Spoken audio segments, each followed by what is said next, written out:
Again, well, naging effective yung preparation namin, no? Especially, pinukpo ko talaga yung middle dun sa blockings. So, ayan, fort naman. Thank you.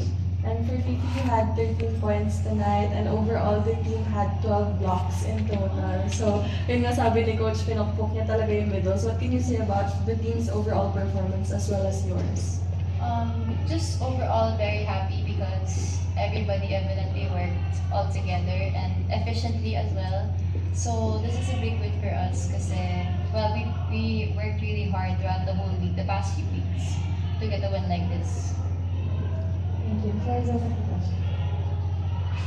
Coach, siguro to touch more on yung pagpupokus sa middle. Siguro in the past few games and the losses na rin, ano na po siguro nakita ng kulang sa gitna na kailangan yung pinulido. Tapos ano yung nakita nyo this game na medyo gumana naman?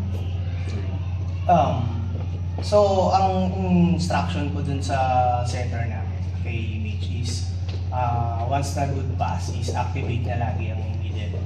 So, yun nga, and blocking, naging effective nga, especially kasi yung outside hitter nila, yung go-to guy nila, yun na kailangan namin ma-eliminate.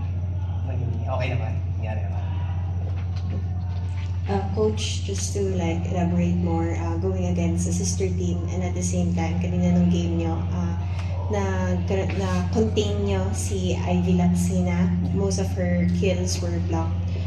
Ano na lang po yung parang naging fundamentals or instructions niya sa players whenever napupunta sa kanya yung ball? Yun nga, part of the game plan namin eh. Once kasi na first is yung hard serve, and then after nun, once na na-identify ng blockers yung receive, automatic is go-to guy nga nila is outside hitter. So, yan. So, naging effective talaga yung training namin, especially blockings. For Fifi,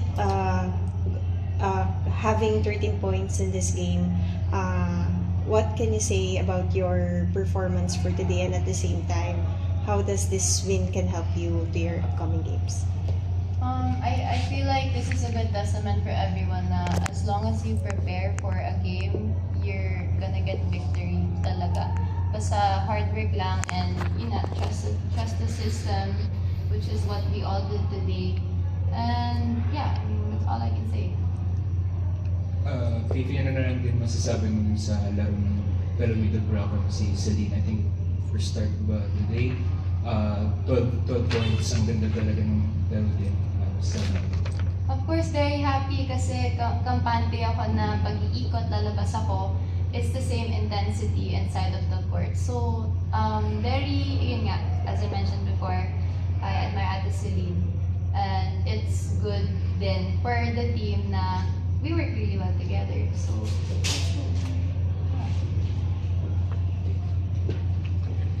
for Coach and Fifi, your next game is up against Chocomucho. Like 1 week pa from today. So how will this one help you guys prepare coming into that match?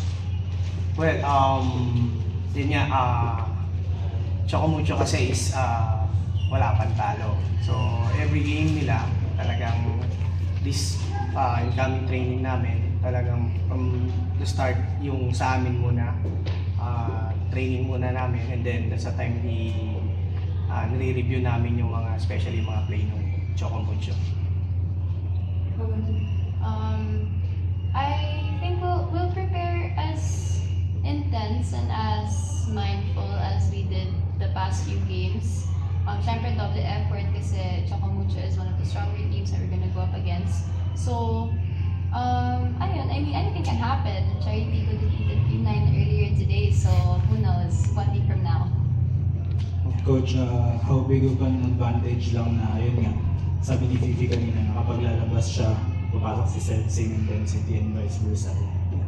Sorry? Gaano kalaking advantage lang for the team na, ayun, yung palitan, halos same lang ang intensity lagi.